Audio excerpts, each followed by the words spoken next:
Welcome everybody. I'm Heidi Siegel, the Home and School President. If you weren't in our September meeting, you didn't get to meet me then. The rest of the board will join me, and we have quite a bit to go through tonight. So let me kick things off with an overview. The slides are going on their own. Hold on. We'll do a quick reminder on the ground rules for the meeting, which is that you all join this meeting muted, but we welcome any and all questions to go into the chat. We'll start off with President McKenna's update on how things are going with the school. And then tonight we have an overview of Title I, which makes up a big part of the way the Philadelphia School District operates when it comes to engagement with parents and parent input. After that, we will do a quick treasurer's report and fundraising update on our computers. And then we'll go through class updates for each of the 4 classes. And then just round off with a few reminders of upcoming dates and meetings. So I expect that we may finish up by around 7:30 tonight, but we'll see how it goes if there are a lot of questions. And I think with that, I'm gonna turn this over to President McKenna for his update. Great, thanks, Heidi. Good evening, everybody. Thanks for joining us tonight. I think we're going to go through the Title I slides first. This is something I do annually, just to talk about the federal funding. It's a requirement with us accepting the funds. So can we go through those, Heidi? Do you have them chalked up that we can just run through them? And we can answer questions, and then I'll talk about the hybrid in-person learning announcement that was made by Dr. Height. I'm sure that most people want to hear that, but I wanted to go through the Title I slides before I got into that and give you some updates about where we're going this year with the school year. Are you seeing them? No, I'm not seeing them. Okay, let me try again.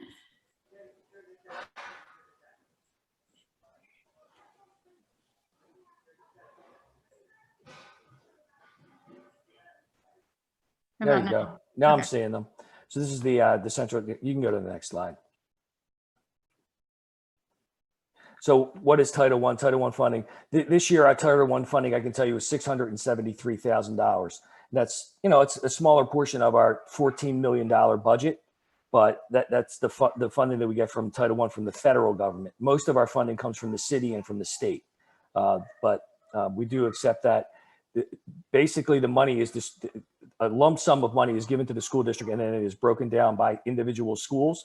And the formula is based on low income status of students, and then also the Title I school designation, basically how your school is doing academically. So I'll give you that information later. So each spring we talk about this. Last year, we will do a Title I budget meeting in January for following year. I'm hoping that it's as strong. The $673,000 is the strongest amount of money that we've received from the federal government since I've taken over the school, and that was 9 years ago. So I'm hoping the trend continues where they are giving us and allocating us more funding, because it does help us fill in gaps for our academic program. You can go to the next one. So you can just click all these. So these are the 4 areas where parents support us: the parent and family engagement policy, the school parent compact. They are both currently in your child's agenda planner that we gave them, so you can see them. School-wide plan around budgeting and the school budget overall. So we will have conversations with parents in January and then follow up in March when we get the budget during these meetings, so you can be a part of that process. We take suggestions and try to integrate parent ideas into our budgeting process. You can go to the next one. So the School District of Philadelphia, with input of parents, they write this district-wide parent policy. So if you're interested in being a part of the district-wide policy, you can contact the Office of Family and Community Engagement. Victoria Trower is the person who's our FACE officer who supports our school. So if you have any interest in that, you can always email me, or you can email Dr. Tracy Scott at TE Scott at Phila SD, and you can just let us know that you're interested in working on the School District of Philadelphia Parent and Family Engagement Policy. That would be the overall district policy. Go to the next one. The School Parent Compact. The compact states the goals and responsibilities of the school in providing quality education to all students. And that includes interventions for students who are struggling. We use the MTSS program. We will be looking at interim grades next Monday as a school, and then we will identify students who need support, and then we put plans in place to support those students. And also the compact states the responsibilities of parents and students in helping the school meet these goals. Okay. So our designation, you can see at the bottom, our school designation is non-designated. That basically means we are one of the top schools in the state in terms of meeting all the requirements of academics and growth. Last year, our SPP school score was over a 99. We had the highest SPP school profile performance, school performance profile school score in the city of Philadelphia. That's all middle schools, high schools, elementary schools. We were actually the third highest SPP score in the state of Pennsylvania.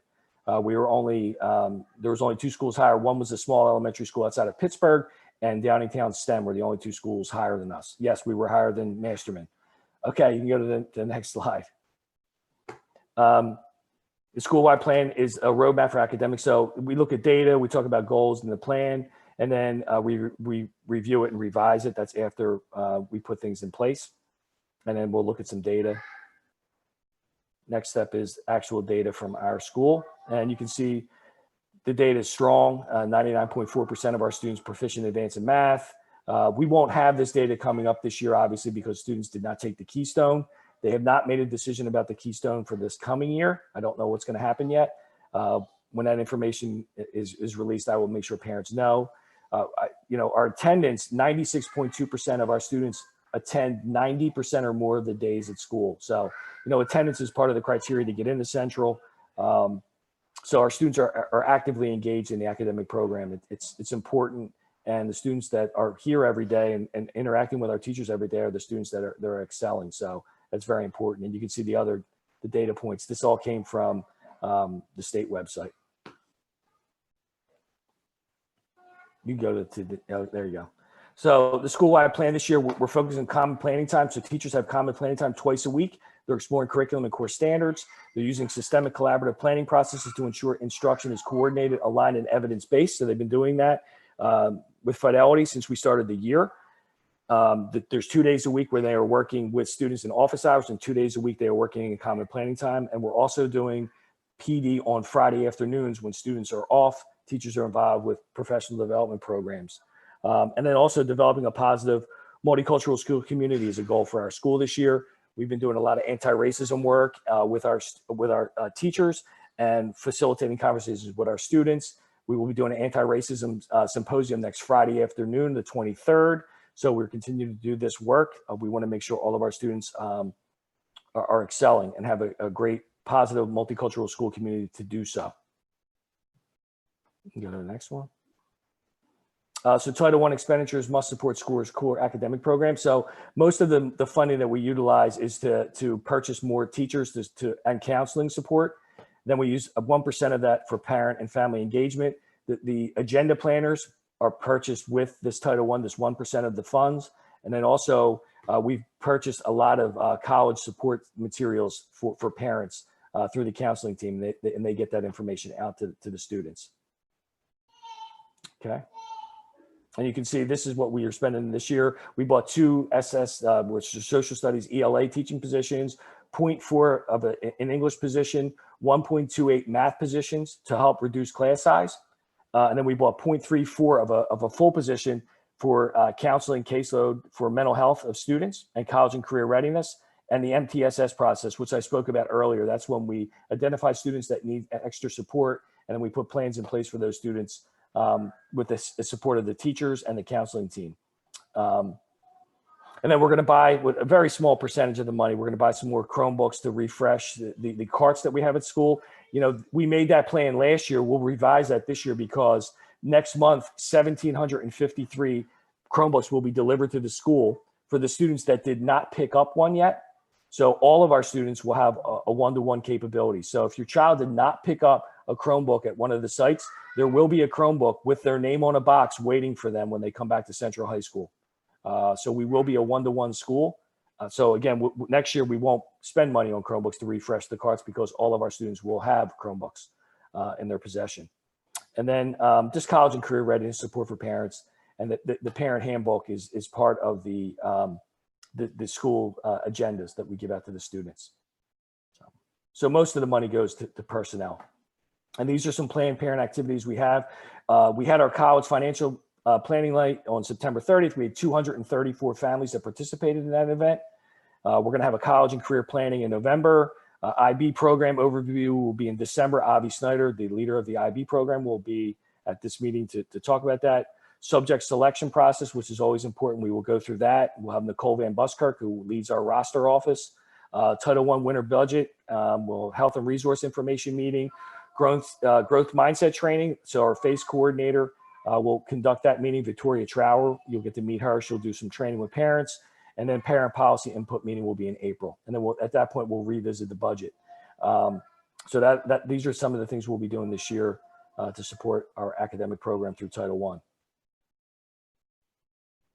Teacher and paraprofessional qualifications. This is a right to know piece. You have a right to know if you don't have a highly qualified teacher in front of your child. So if there's a teacher that's not certified in the area that they are teaching your child, we are required to let you know. Currently, we don't have any teachers out of certification, but this is part of, because we're accepting federal money, we have to tell you this. If your child is being taught by an English teacher and it's a social studies course, we have to let you know every 4 weeks that they are not being taught by a highly qualified teacher in that certification area. But again, currently we don't have this issue because all of our teachers are highly qualified in the areas where they are teaching. And you can ask for that, their certs, you can ask us for, just to make sure if you need documentation. And that's the right to know letter I spoke of. So every 4 weeks you would get that in writing from us if your child were being taught by someone who's not highly qualified. So finally, I'll just say, we want you to be a part of this conversation. We want you to be a part of the conversations around budget when we have them. So we appreciate your input. Parents have given us a lot of input around mental health. We needed more mental health supports for our students. This year, I'm proud to tell you that Comar, which is an outside provider, will be coming. We just signed an MOU with them. They're going to be supporting our students. So if we have students that are dealing with anxiety and stress, this is a group that we have professional therapists that will come in and they will do work with our students in groups. Unfortunately, we are not at school, but we're trying to figure out a way to virtually support our students as well with this new organization that are coming in. So we do listen to parents and we try to put things in place to make sure that our students have a great educational experience.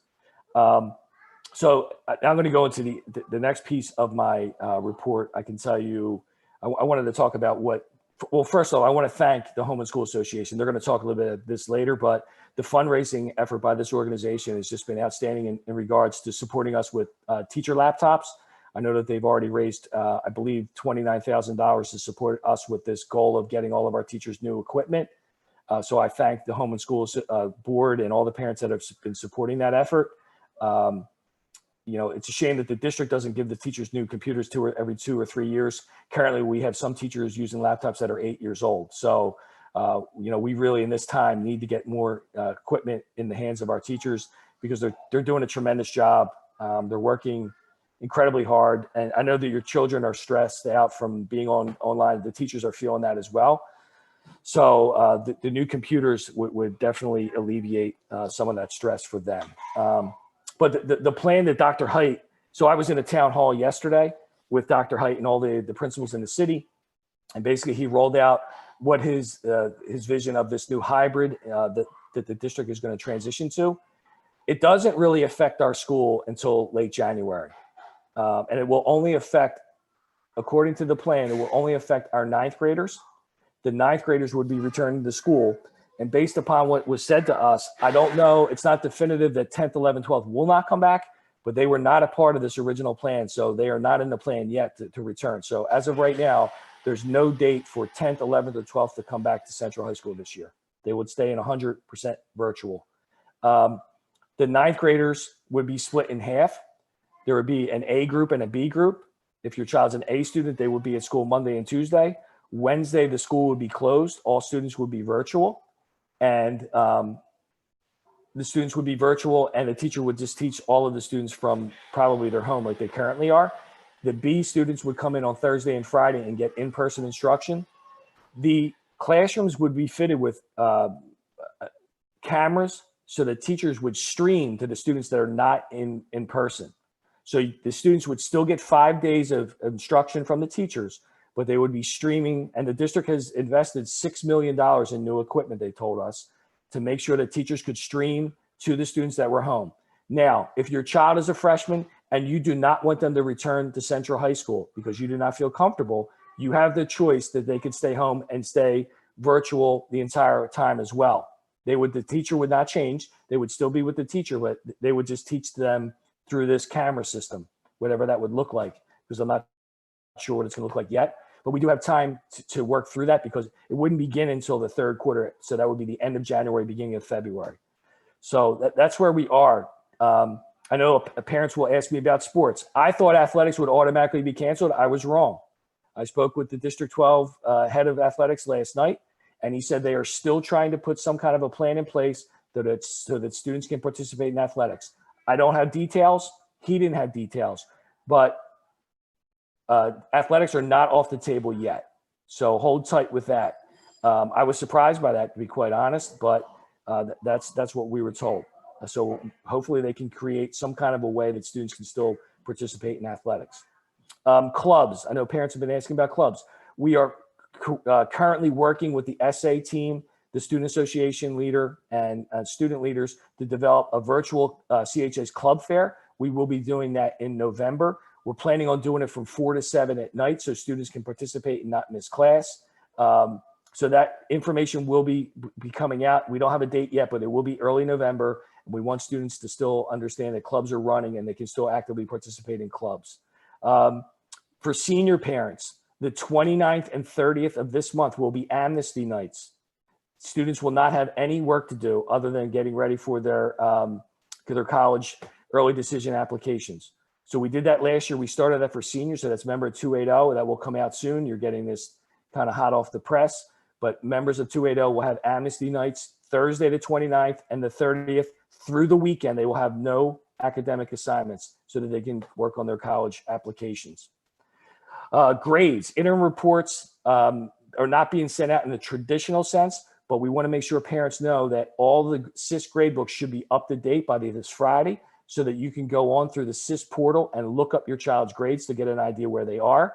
I have a seventh grader, so I'm always on there checking my child's grades. If you have not done that and you don't know how to set up that link to get into the portal, email a member of the admin team and we will get you some support. We want to make sure you're reviewing your child's grades. And if you have issues and you have concerns, we want you to reach out to us and members of the academic lead team so that we can put things in place to support your child. And I'll just quickly say something about admissions. Jackie Bedoff, and her email address will be listed in the minutes, is the person who collates all of the information, all the applications. I know your children already go there, but you may have friends applying. We have created on the central website virtual open houses. There's dates. We had one today. We're going to have 3 more. We've created all kinds of information on there so that students that are applying to the school can get the information they need to complete the application process. So if they have any questions, they can email Jackie Bedoff. Parents can email Jackie Bedoff, and then also go to that hub on our website because it gives a tremendous amount of information about virtual open houses that we are having, and then also all what the students need to do to complete the application process this year. Okay, it's not really changing much this year, other than we don't have 7th grade PSSA scores. We will be looking at 5th and 6th grade or whatever standardized test your child produces. It could be from some of the private schools offer other assessments, but the one other change is we are accepting 1 recommendation letter this year for each student. We haven't done that in the past, but we will be doing that.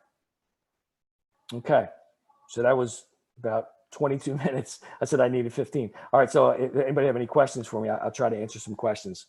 Okay, yeah, I've got 4 questions so far. First Okay. one is, will SATs be offered to 11th graders? I hope so. I will tell you, currently, we are not allowed to offer the SAT or PSAT at our school or any public school in Philadelphia. I know some of our seniors have currently been taking them at outside places. I know I was told some seniors took the SAT at Father Judge High School and some other sites. So there are sites offering the SAT. We are not allowed to give the SAT at Central, but we are pushing them to allow us to do that in some form. I'm also pushing to have our juniors take the PSAT just because of the national merit, requirement to take the PSAT. So we want to try to offer that for juniors minimally. But right now, we don't have a definitive date or time that we could do that. Okay, next one. Can you just restate, what's the name of the group that you have in place to deal with anxiety and stress for students? Comar, COMHAR. They've been working in the city for a long time. Okay, great. Will there be, with regard to your comment on interim reports, will there be opportunities for parent-teacher conferences? At first quarter, there will be, yes. First, at the end, when we do first quarter report cards, we'll have report card conferences. We'll do them virtually where teachers will be available, similar to what we did with Back to School Night. We'll give you a link and you'll be able to get in there and see them. We'll have one night event as well during that. So there'll be one night and then 2 days from 12:30 to 3 it is. And then 5 to 7. And we'll get those dates and times out. Oh yeah, they're probably on the calendar already. So they're in November. Okay. And then there's a couple more coming in. Will any of the students' schedules be impacted by the move to the hybrid model? No, they'll still work with the same teachers they've been working with. The only way it would be affected is if a teacher who's working with a 9th grade class for a medical reason, they cannot come into the building, and we may have to use a supplemental teacher. But we've already had conversations in the leadership team today about, maybe we would make a change. Maybe we would say, if I'm an Algebra 1 teacher and I can't come in because of whatever, Tracy Scott would take over my Algebra 1s and I would teach her geometry classes so that at least we would have a central teacher, continuing the program. But we're hoping that we don't have any issues at all. We hope that it can be seamless. Okay. If your student has a personal laptop, do they need to pick up a Chromebook? They don't need to. But it's there for them if they want it. My daughter's got one, but I said, take it. You may need it. But if they don't want it, I guess they don't need to take it. Okay. And then a follow-up on the amnesty nights. Yes. The question is, why are those amnesty dates so late? Because the application deadlines are November 1st. Usually we do it right before, because traditionally these are what the students, when we survey them, they say that they work on them right before. Well, I guess we have a lot of students that procrastinate and they wait. That's traditionally when we survey them, they said that would be the best time to give them. So that's just based on, yeah. Okay, those are all the questions we have so far. Oh, sorry. No, here's another one that came in. Can we get an update on the asbestos? It was remediated. It was a pipe in a basement bathroom that students didn't even have access to. It was in the back of an old office. That was abated, and the issue in the library was completed. There was a leaky drain pipe from the ceiling that affected a little area of popcorn ceiling. And the popcorn ceiling, they test everything now. The popcorn ceiling had low levels of asbestos in it. I don't know the exact levels. I'm not an expert with that, but I know that the issue with the water that caused the damage was fixed, and now they're in the process of repairing the ceiling. So we should be good with that. They were the only 2 areas. Okay, a couple more. What is the announcement, or will there be an announcement about time frame for if you want to pick up one of those Chromebooks? I'll let you know as soon as. I don't have them yet. So the district delivered the Chromebooks to every school except 15. We were one of the 15. mainly because we have 1,753 students who didn't get them. So it's a pretty substantial delivery that they're going to make.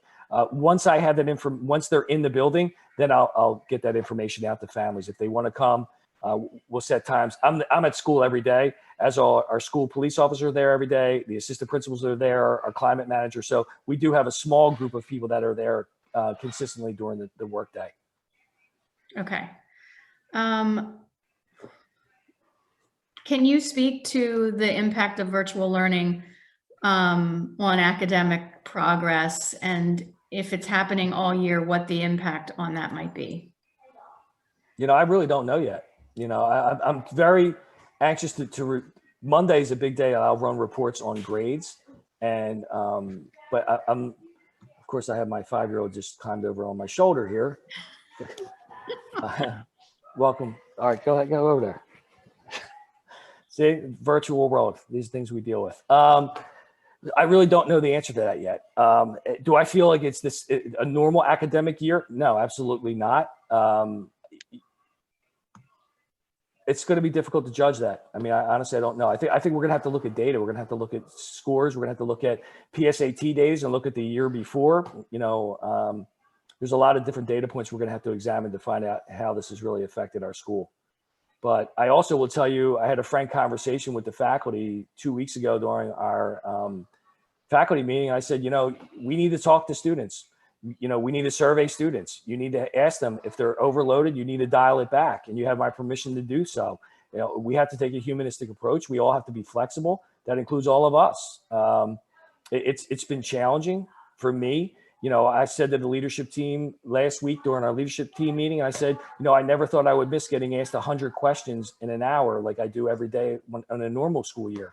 And I miss that interaction. So I know our students are struggling with the lack of interaction with their classmates, struggling with, just that ability to be in front of someone and ask them questions. I've been in and out of classes doing informal observations. Some of our teachers are doing incredible work with connecting with students. Some are struggling with it. I was in a math class where a student asked a focused question. It was a terrific question. The teacher tried to explain it and was trying to comprehend what he was asking, answered the question, and I could see in the student's eyes that he kind of nodded like he understood, but I could still see that he didn't get it 100%. And if we were in school, the teacher could have said, come on up and do this problem at the board and let's all do it together. And we can't knock this box over. Pick this shit up right now. Oh, okay.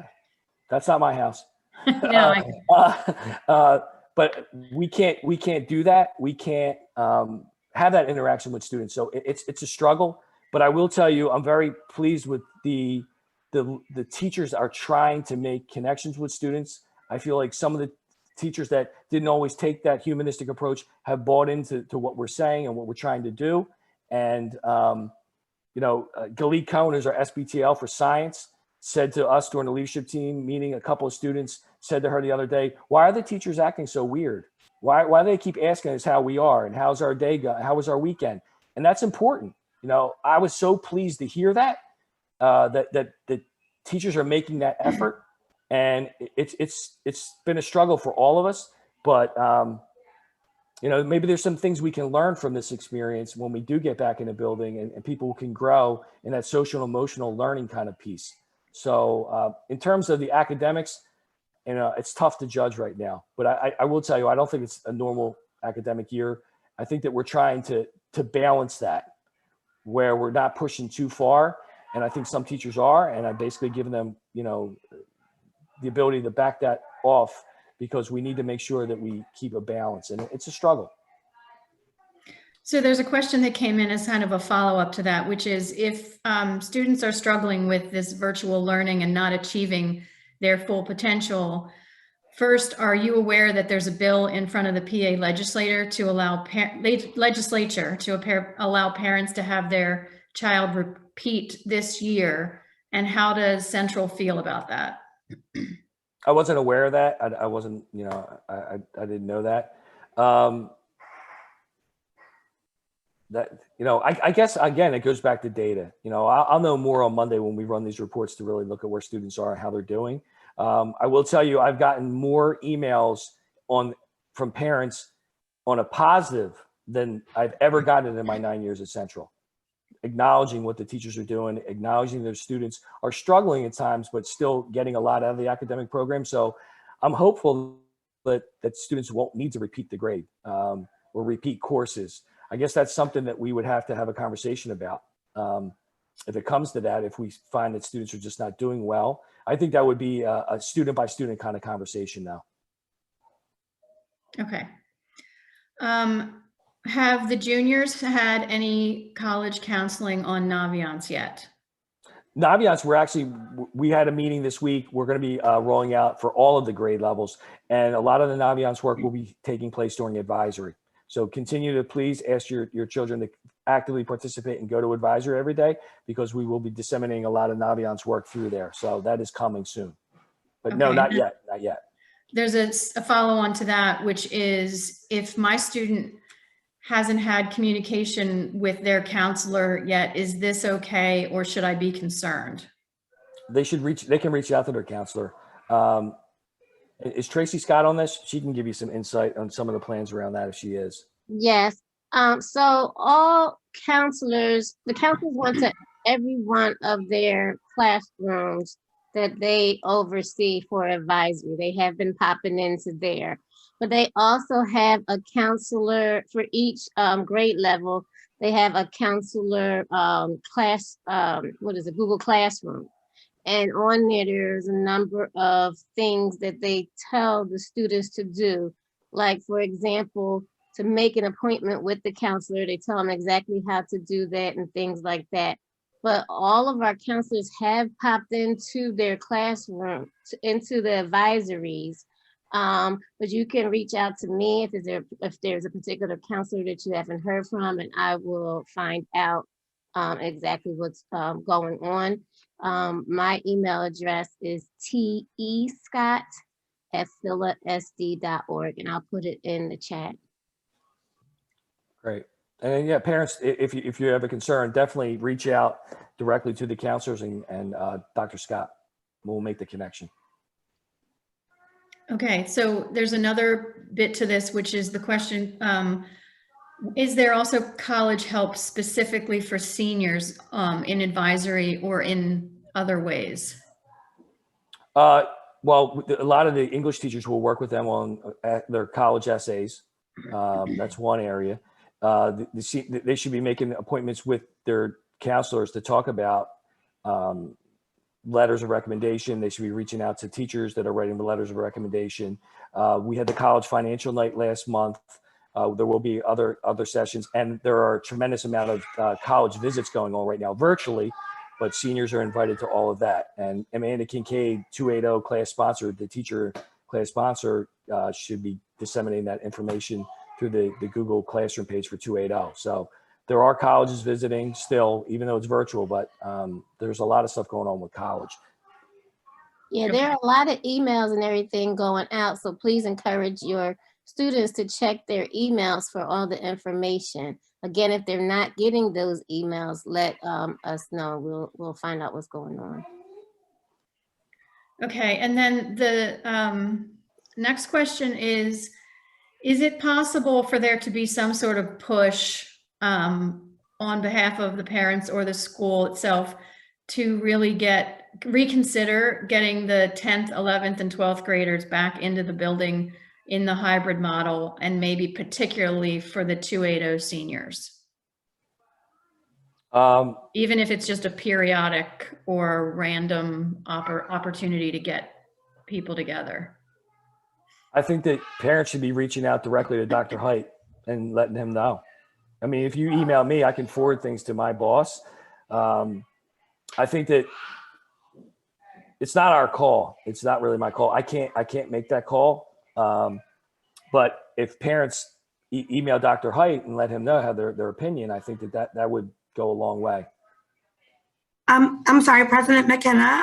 Do you mind if I just speak to that for a minute? If you don't mind. It's not my meeting. Victoria. Yes, I'm Victoria. Hi, I'm your face liaison. It's so good to see everybody. And you guys are awesome and amazing. I just wanted to let you know that there are platforms for you as parents to be able to use your voice in terms of, you know, a topic like this. It's not to say that I can say definitively they're gonna, you know, listen, because there are so many other factors to consider. You know, it really is a district guideline, and then tied into it even statewide how some of these things are gonna go. But we do have school board meetings, and if you go to the school district website, it's a great opportunity for you to look on the Board of Education's tab, see when their next school board meetings are. They are registering people to speak. Maybe you can, you know, reach out through that way and get your voice heard on the record in that way. And of course, like President McKenna said, you can definitely reach out to him and he can pass that information on along. And I'm also an ear if you want to, you know, speak to me about these concerns, and I can definitely find a way to navigate how we can, you know, get your voice out there in all the ways that we can. And I'll put my information in the chat box. That's all. Thank you. You know, as long as it's safe, I want the students back in school. If you know me, not all you know me, but if you do know me, you know that I'm in this business to work with students and support them. And as long as we're safe and we can get everybody back in, I was very, very upset. My assistant principals on here can tell you about the fact, especially about the seniors. So it's difficult. It's challenging. I'm hoping that we can get them back in. I've already had conversations looking forward to graduation, even though it's in June. How are we going to do this? How are we going to be? How are we going to do something so that students have some great memories of the school and their school experience? So, maybe we need to develop some kind of a committee, and we could talk about that with members of the home and school about, once the dust settles and we figure out what's going to happen, how can we get students together safely and interacting in some capacity? Okay. One other question was, there was a parent who was hoping for an update on the Performing Arts Center and the tennis courts. Tennis courts, I've had 3 different companies come out and look at the ground. It's prepared for the tennis courts. The loading dock was completed actually today. We have new bike racks outside. We have new the new parking facility. The landscape is not to where I want it, but we're working on it. The outdoor classroom space is complete. We have 3 different companies that are looking at giving us prices right now, quotes on the tennis courts, and we fundraised basically all the money we need to build them. So I'm hoping that we start that project soon. In terms of the Performing Arts Center, we've fundraised, the Alumni Association, that's an alumni association situation. So they're a developmental design of the plans for the PAC. So they've done tremendous amount of work in designing and finalizing the plans for the PAC. They're still fundraising. They're still, I'm not exactly how much they're short, but they're working with the school district now, and they're having conversations with the capital team down at the school district. And when that will be built, I don't know. I know that the lead donor, who has pledged $10 million for the project, wants it built soon. So we're working as fast as we can. The tennis courts are the next phase. They will be built, hopefully, I'm hoping by the end of the year. And then the PAC, and we're hoping we have a shovel in the ground by next June. That's the goal. Okay, thanks. Another question related to that is, why wasn't the track part of the renovation program? The track, like in the football stadium? I think so, yeah. That's a capital improvement. We've had conversations with athletics. That's a capital improvement as well. So they only did different pieces right now. The first part was to fix our parking lot because it was dangerous. The wall was collapsing. It was a safety issue. So we needed to get that done. That is a capital. We want to get the facility over there cleaned up as well, but that's a capital improvement. So athletics is in charge of that. And if you take city money to do projects like that, you give up the power of controlling the facility. So like Northeast High School, their track was redone. they can't even practice on their fields most days because city rec department has it rented out to all these different organizations. So that's one of the reasons. So yeah, that's we want everything fixed, but you know, it takes time. Okay. If there's no more questions right now, we'll move on to the rest of our home and school agenda. And if President McKenna, if you'll stick around, if more things pop up, we'll make sure to come back around with more questions if you're able to hang on. I got to jump off at 7:20, so I still got 7 minutes. Okay. I don't know if Nina, our treasurer, is on. I'm here, Heidi. Okay, awesome. So next up is our treasurer's report. It'll be pretty brief here. I just wanted to note, just reiterate what President McKenna said, that in the past month, the income that we've generated has all been from the laptop fundraiser, and it's been $29,000. I just want to really commend everyone who has given, especially given sort of the current circumstances where we haven't had, you know, a fundraising event or anything. And this is really just us kind of sending out emails and asking. And the donations really have like sort of ranged. You know, I know Robin will talk about it in her next slide for fundraising, but the amounts that have been contributed have been all the way from $5, which is amazing. You know, people are really sort of, you know, really kind of giving what they can, to those who we've had one donation up to $2,500. So everything counts and everything helps. So I'm sure Robin will reiterate this in terms of please, really, we've really done a incredible accomplishment, and we, you know, have a couple more months to go and see what we can do. And then the last thing I just wanted to note is that, you know, the school year budget for the HSA, we haven't had the opportunity yet to have a budget meeting about this to determine, you know, what other sort of activities we may be funding, depending upon what happens sort of the rest of the year, given sort of these changes as they keep on happening. But the goal will be for our November HSA meeting that we will present our school year budget.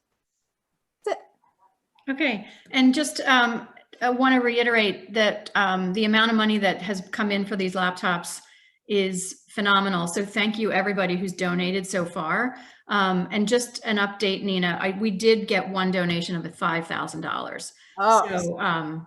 So we want to make sure to acknowledge that. And there was a comment or a question about when when we'll be acknowledging the donations with thank you and receipts. And I know Robin is up next with the fundraising report, and she is going to be taking on that process for getting those thank yous out, so everyone will have a record of their donation. So Robin, you want to go ahead? Sure. Thanks. So hello, everyone. I'm not going to reiterate except to say that we did have an additional alumni donation of $10,000. So we've raised enough money for 28 of the 100 computers to be funded. So we're at 39,000, and we're going to do a push this weekend. So if you want to share it on social media, I know Deb is going to put some ads out, you know, put out some reminders of social media to try to get to $45,000 by the end of this weekend. And, you know, reiterate, thank you so much to everybody. Yes, there was a little bit of a confusion of the thank you notes and things. I'm going to be getting all that information this weekend. So I should be able to get emails for people that we have emails, people that have donated through Venmo, we get texts or we get phone numbers. So I will be texting. And then if people need the actual letter, we can, you know, just email us back and we'll get you that letter to, you know, for your records for tax purposes. And again, just thank you so much. It's amazing, you know, that we've raised this much this year for these teacher laptops. And, you know, even considering that our kids are going to be in virtual learning potentially for the year, you know, the laptops will just be so important. So, and make everybody's lives easier for the teachers and for the students as well. So, Spiritwear, the online store should be coming next week. We're looking at having masks and gaiters and t-shirts and sweatshirts and all kinds of things. So we're wrapping that up, and hopefully we'll have that announcement out for next week sometime. The auction, you know, we still have our fingers crossed for April of 2021, but I'm not very optimistic anymore, but we'll see what happens. We'll just keep it out there for now in case we do something, or maybe we'll even just do some sort of online fundraiser as well. That might be an option for us to do, depending on how the businesses are doing in the city and things like that. So does anybody have any questions about fundraising?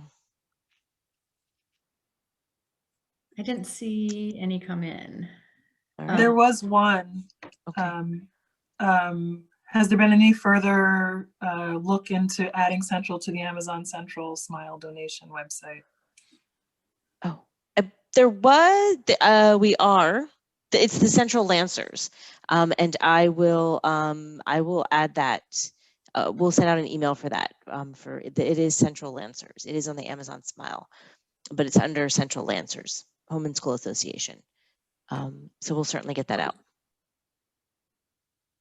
Thank you. Okay, thanks, Robin. Mm-hmm. So just a couple of reminders, the committees, if you're interested in joining or getting more involved with the Home and School, you've heard from Robin. Alex wasn't able to join us tonight, but there hasn't been much going on with the campus beautification because of the COVID restrictions. And hospitality and Maria as the chair also haven't been able to do too much because of us not having any events. But we have made great progress thanks to Deb and Tony with our communication and our technology. So I'm grateful for that. And I'm sure if you're interested in either of those areas, they would welcome any help with messaging and website updates and things.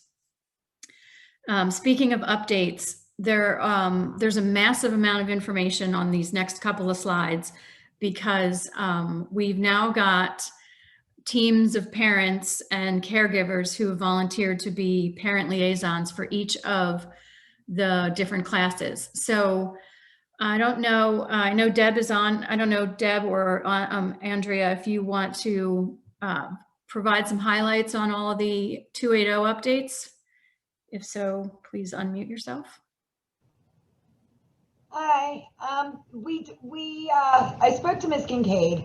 In addition to these, the updates that were sent in the email from Mr. McKenna, she would also like to remind everybody to get their college application recommendation requests through Naviance. So she wants to remind that and to remind all of the students to reach out to their counselor so that they get their recommendations and all the their upcoming, it'll be class elections very soon. And the other thing she thought was very important was that the junior prom money that you paid for tickets has been applied towards the class dues. If that is not the case, just send her an email. She's Kincaid, KINCADE @philasd.org. That's about it for now. There's a lot. You guys are welcome to either email her or email me if you have questions. Okay, thanks, Deb. For 281, do we have either Penny or Ashley? This is Ashley. I have some updates. Penny and I met with Mr. Horowitz yesterday, and he noted the same thing about dues. If any SAPOP money was paid last year, that money went to dues as well. Some people are asking about dues right now. Dues are in a holding pattern. Just wanted me to make sure that everyone knows that, you know, that they're not asking for anything at the moment. Ring, the class ring. The original deadline was extended for the companion ring. We are now taking deadlines through November 1st. So if the student orders a class ring through November 1st, they are eligible to get the companion ring.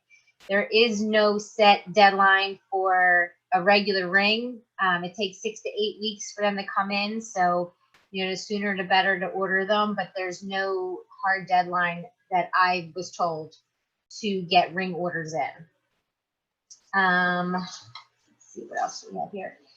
Mr. Horowitz said that they are planning a college alumni speaker series. The tentative date for that to begin is October 30th. This is going to be alumni from Central who's going to come and talk to the students about majors and careers and college life. And this will be a monthly thing for them. But tentatively, the date is October 30th. Class buttons, that voting is going until the end of the week. So students should get their voting done by Friday. Officer elections process begins next week for officers, homeroom reps, and treasurers. And finally, Powder Puff signups are coming soon. He is still hoping to do a Powder Puff game, and he said coming soon. Great. Ashley, thanks. It's nice to meet you. You too. Okay, 282. Do we have Lisa? Yes, I'm here. I was in contact with Mrs. Zezerman, and she didn't have too much. She wanted to make sure that your students joined the 282 Google Classroom. And if parents want specific 282 specific information, she did give me the email. I'm gonna include it in I guess I'll post that later on tonight. We also will capture that in the meeting minutes. Okay, and then they're planning a virtual spirit as well as college and career planning events for students to participate in, including an alumni speaker series. Info will be posted on Google Classroom. And they're hoping to organize social events as soon as they're able. So she said that in the past they were involved in Terror Behind the Walls and Winter Ice Skating Trip and Staff Hop, but as they're allowed to, that's when they'll start organizing that stuff. Great. Thanks, Lisa. Nice to meet you. Nice to meet you too. Okay, 283. This is, I think, at least 2 slides long. There's a whole lot of information here. Do we have either Jamie or Shanice? Yeah, I'm here. I'm Shanice. Hi. How are you? Good. Basically, a lot of the stuff was already shared in the email that they sent. I guess it was last week. So by Dr. Soto, we talked. She said basically she didn't have anything additional she wanted to add, except for that there wouldn't be interim reports. So if parents were looking for interim reports, there would not be interim reports. But this stuff, the stuff on the slide is stuff that she had shared in the email, I believe, that went out like last week. So that's basically it. Okay, thanks. Nice to meet you. Thank you. Okay, so we're getting close to the end of the meeting. This slide was updated just to remind you of the upcoming home and school meetings and what the focus of those meetings will be. November 18th is not a typical date. We usually meet on the second Wednesday of every month, but because November 11th is a holiday for Veterans Day, we're pushing the meeting schedule back by 1 week. And that will be focused on college and career planning, and our counseling department will be making a presentation. So certainly consider joining that one because it's always really useful and informative. And then again, here's just a list of some other upcoming dates that we should be paying attention to. We do not have anything definitive yet on the club fair. That's typically for freshmen, but it sounds like it'll be open to all grades because all of our students are excited to probably reconnect and get together through clubs. And I think I'll just take a quick look in the chat to see if there's anything else. But if there are other questions that were in here, I'll go through these after the meeting ends and make sure that we can get answers back to you from President McKenna or whoever else might be the right person to answer those. So that's everything for tonight. If you could, before you sign off and you haven't already, register in the chat with your name and email address and your student's name and grade. That helps us for tracking our Title I participation for engagement. So thanks, everybody, and we will see you next month. Thank you, Heidi. Thank you. Thank you. Thanks, Heidi. Good night. Good night. Thank you.